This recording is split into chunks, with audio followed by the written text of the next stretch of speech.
Víctor Centurión.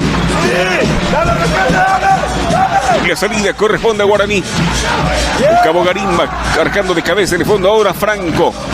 Pelea Martínez. Va Bogarín. Pisa la pelota. Esconde el balón. Intenta para Guaraní. Fue al piso. Que sigue, dijo el árbitro. Corre el pájaro. Benítez carga Libertad. Jugando Recalde. Empate en camino. Va Recalde. Sigue Recalde. Enganchó Recalde. Recalde tocó. Franco llegó. Le pegó Franco por bajo.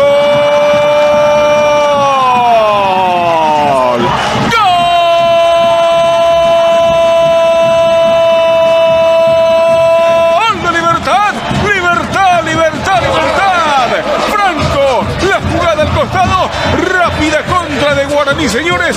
Quedó reclamando la gente del Legendario en esta salida. Aquí aprovecha Libertad. La pelota al vacío para Franco, que termina definiendo.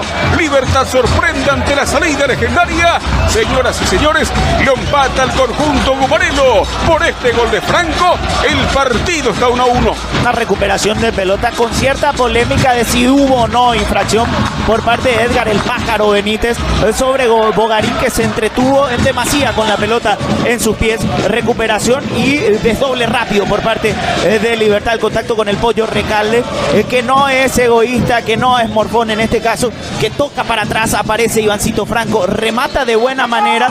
Y habíamos mencionado, y miren cómo festeja Leonel Álvarez el gol. Festeja con todo, como lo hacen cada una de sus